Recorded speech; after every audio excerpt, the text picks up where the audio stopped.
Oh boy, we are back, and it is an absolute pleasure to be with you once again on the Spurs Related YouTube channel. I hope everyone's doing well. Apologies on the radio silence on the channel, but we are back, and we're back better than ever, other than our horrendous football team, which we'll get into. I'm joined alongside Andre of Spurs Related, all the way from Canada tonight, and Jack is sadly not with us, but I'm sure he'll be with us for the content very soon again. Andre, mate, it's been, like as you like to say, a hot minute. How you been? I've been all right, all things considered. Tottenham has been letting me down this season. I've kind of checked out a little bit, not because I want to be, but for my own sanity. It's Yeah, been horrendous. Changes need to be had. so many changes. I feel like, you know, in recent years, we haven't had a great run since that Champions League final in 2019.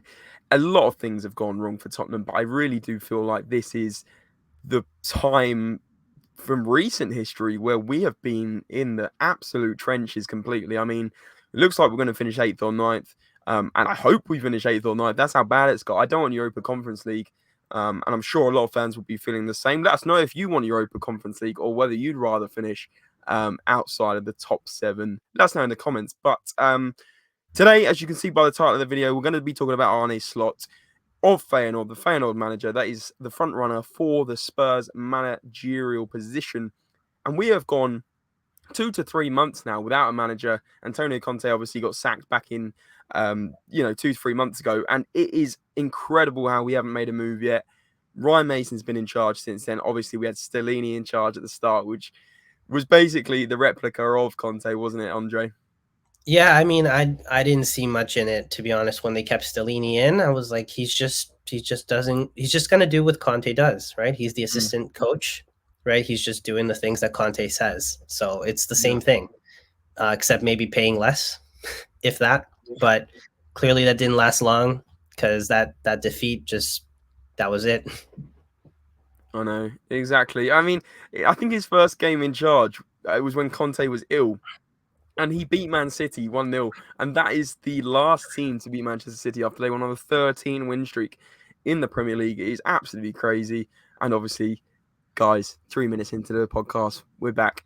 We're talking about Tottenham. But of course, the most glorious thing to come out of this season is that Arsenal absolutely bottled the league. They've told us for years we bottled it in 2016, 2017, 2015, 16 when Leicester won the league. They told us that we bottled it when we finished second to Chelsea. And do you know what? This one is even better because they've bottled the biggest points lead in Premier League history. They were top of the table for 90 something percent of the Premier League. It's incredible to see, and only Man City could have done that. I think Arsenal, obviously, the wheels came off, which was amusing to watch against Southampton, against West Ham, against Liverpool, where they bottled those leads.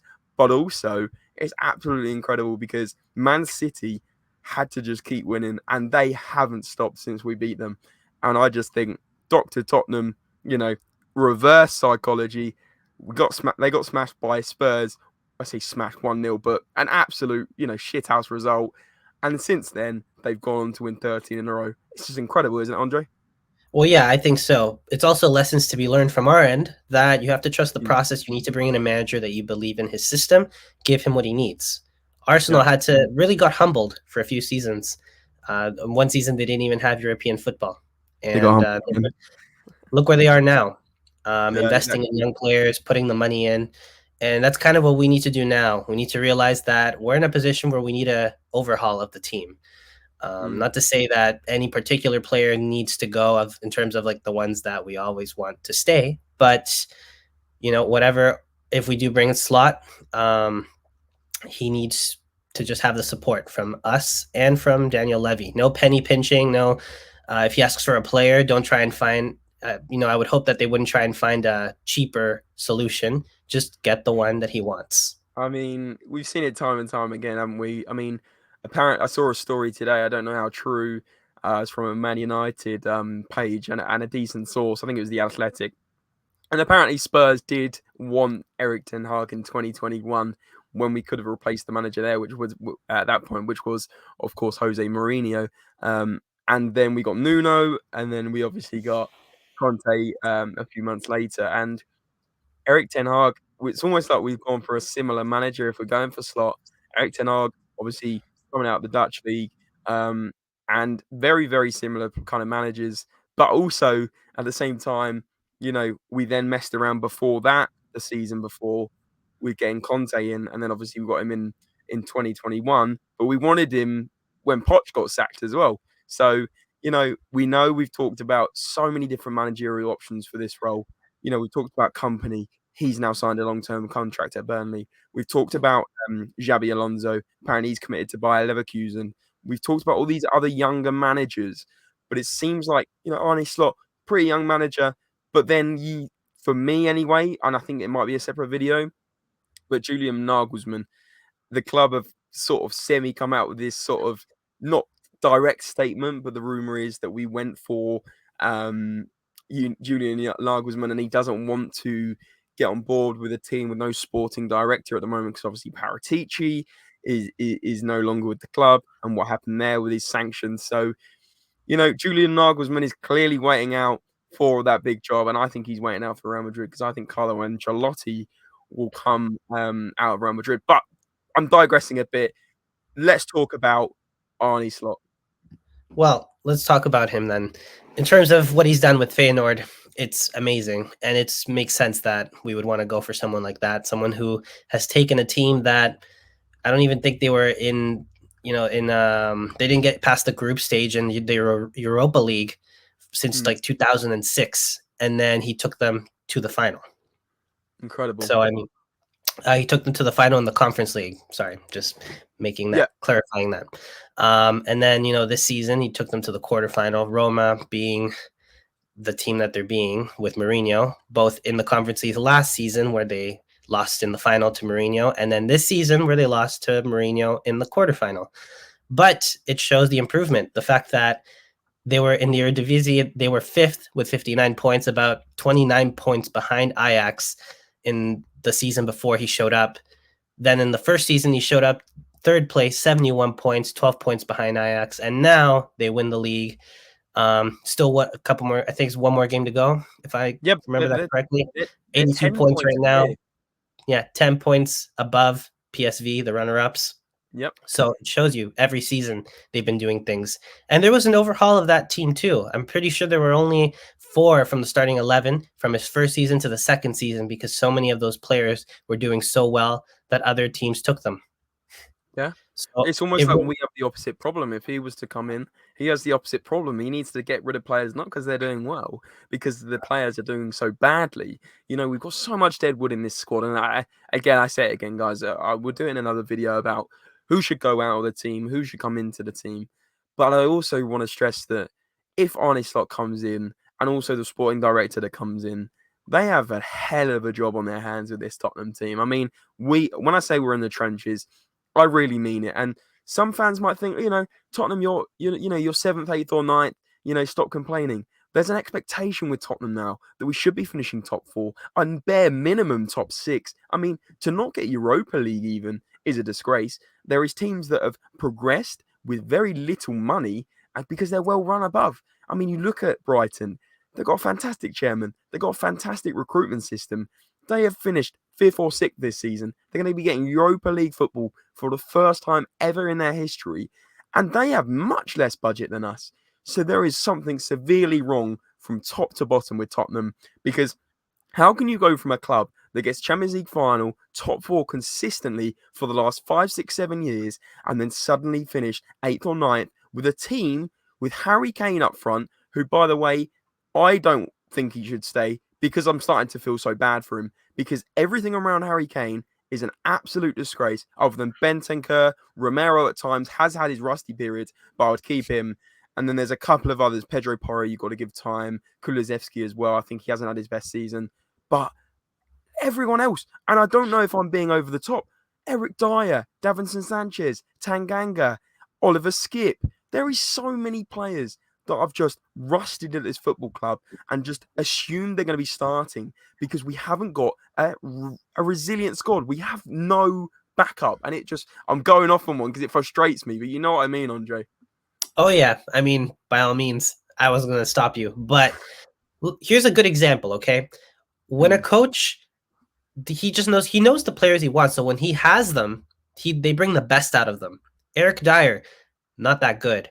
But under Mourinho, he was a different level because Mourinho rated him. He wanted him on his team all the way back in the old times of the seasons. mm, When we saw the documentary, for those of you that have seen it, right? He had a conversation with Eric Dyer, talked about how he wanted him and how he's going to get the best out of him.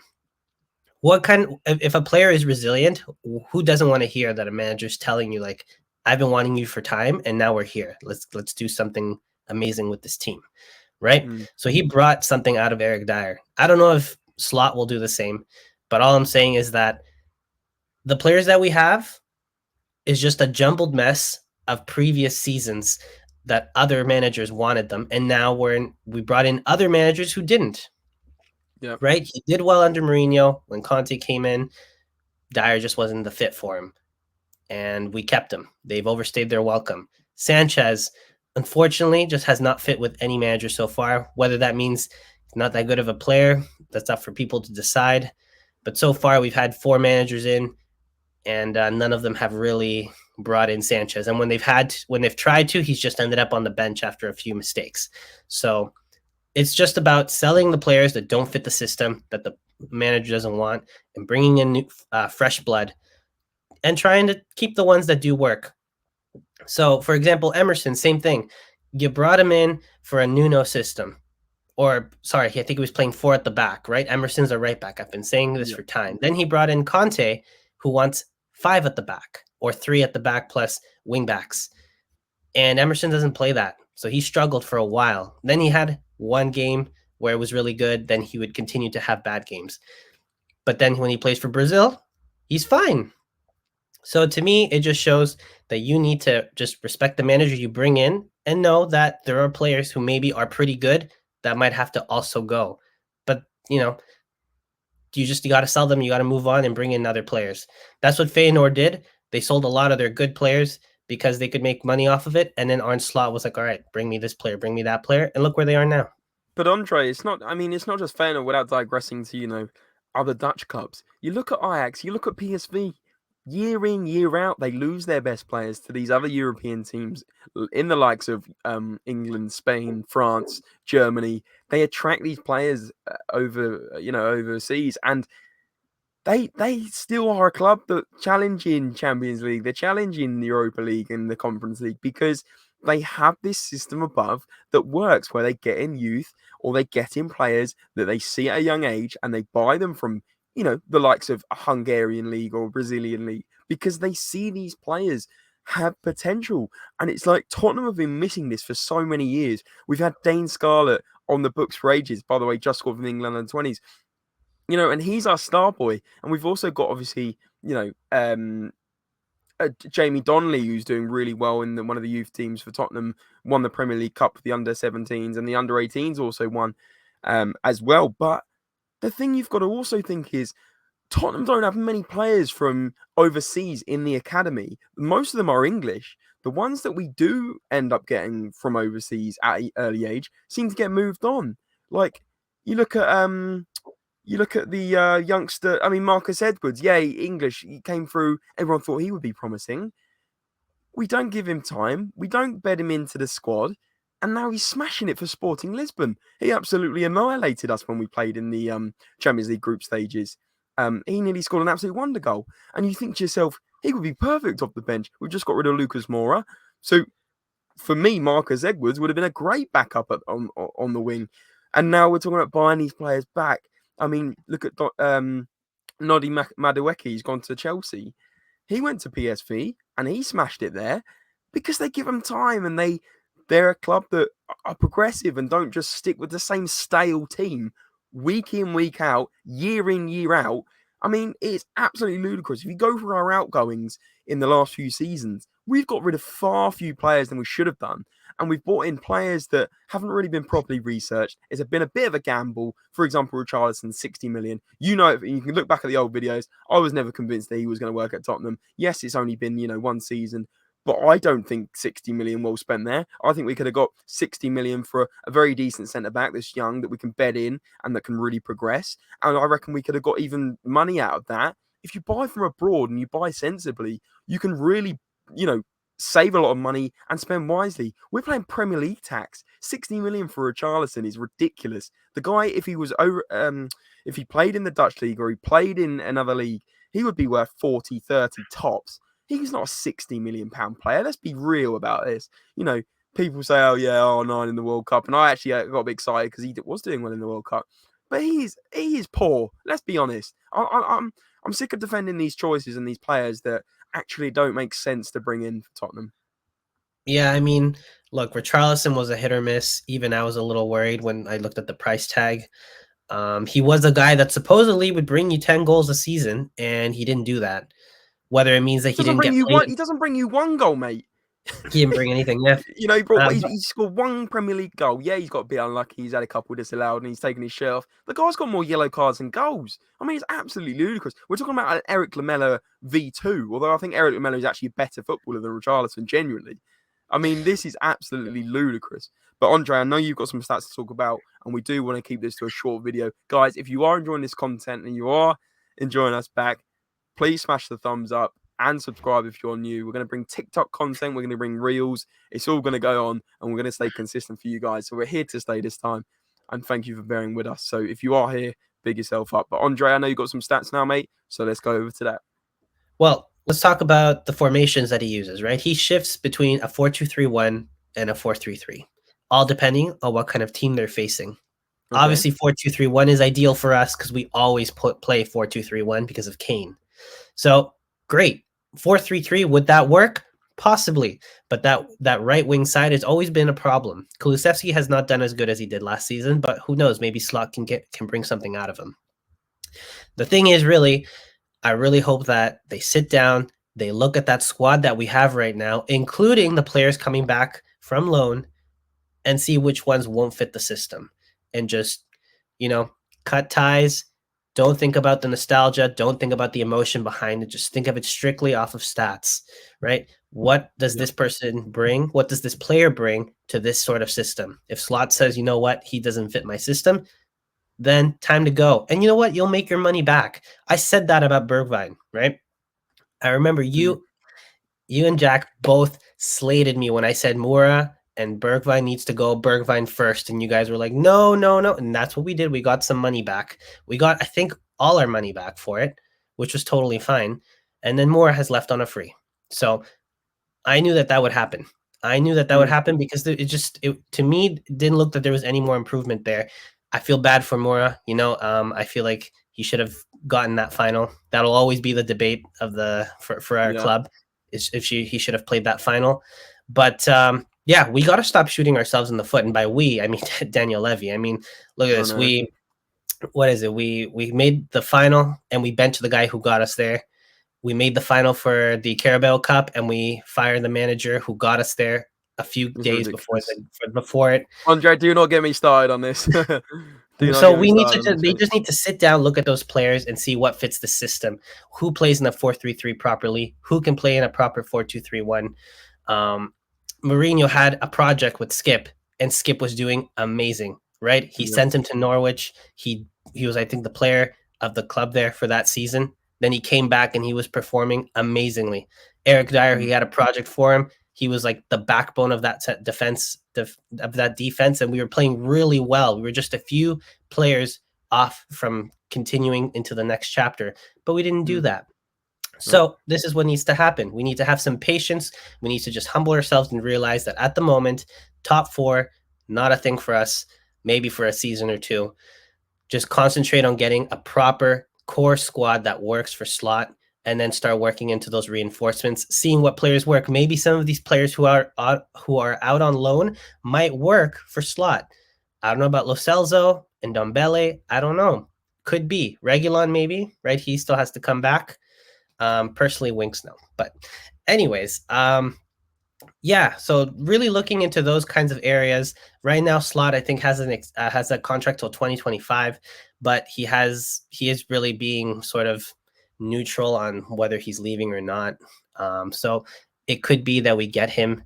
But at the same time, let's talk a little bit about the history of Arne Slot right now. As a player, Arne Slot was he was not a pacey player. He was slow. He was a midfielder. But what he learned from it is to get the best out of other players We're and then talking be in the about right. Tango and Dembele right now. We're talking about Arne Slot. I'm talking about. I'm, well, maybe, but that's the whole point. Is the fact that he doesn't need pace to make a team work. If you look at the wings, right? The wingers for Feyenoord, the majority of them aren't pacey either. Yeah. But he gets the best out of them. He's attacking focused, possession based, focuses on passes, which is something that we currently don't have. Three, four, or five passes, stringing them together is very difficult for Tottenham right now. It's the majority of the reason why we concede so early, because when you take really good players and you lose possession, those players will probably score. That's just what happens. You lose possession consistently when the players just started on the pitch. It's going to happen. So definitely seeing that change will be nice. It's an attacking football, but that means that some of these players will have to go. Some of these players are more defensive, and that might not work. So let's talk about one player in particular. His name is what was his name again? We have him here. Bentancur. Yeah, so he's their number 10. He plays more in the CDM role. And then when they play 4-3-3, he plays on the left side of the midfield. And that guy's everywhere. And I'm talking everywhere. His possession is all over the place. As you can see here, number 10, mainly in the middle, but he goes on the left side, on the right side. He comes back to defend. And this is provided by The Athletic. In this graph, you'll see that in that Roma game against a Mourinho side, he was all over the place. They played a 4-3-3. He was on that left side, but you wouldn't even be able to tell based on this heat map, because he literally went everywhere to make sure that ball got to where it needed to go. He's the hub of that team, isn't he? Really, he's playing very, very central.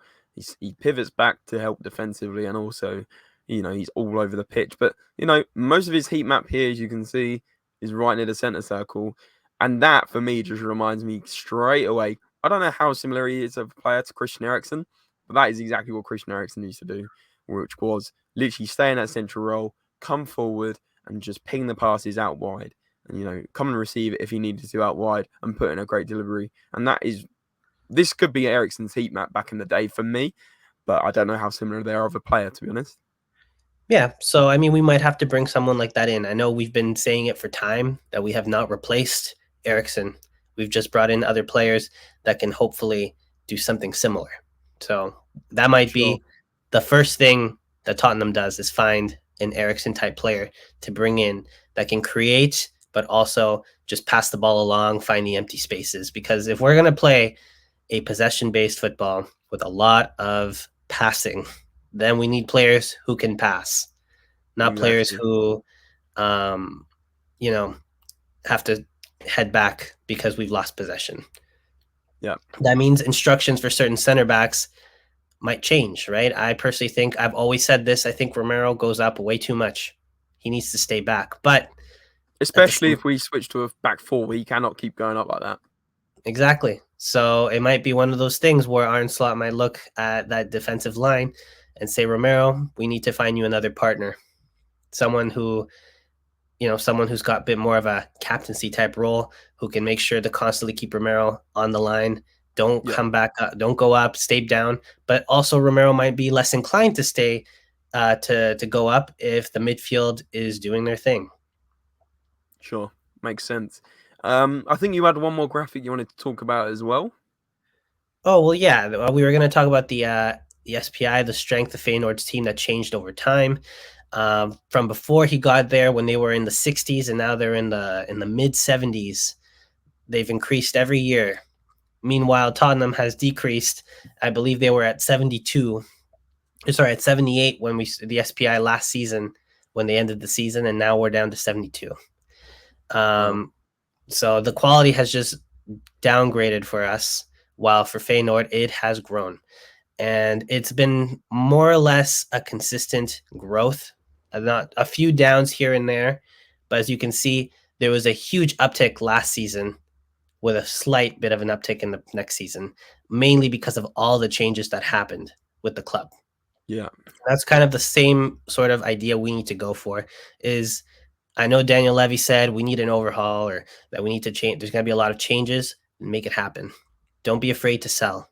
There might be players who you brought in who just aren't going to fit the system. Do not be afraid to sell. That is the most important thing, because at the moment, we have the amount of money we've spent is actually a lot. We spend a lot of money and haven't really gotten that much money back from other players because they stay here for way too long.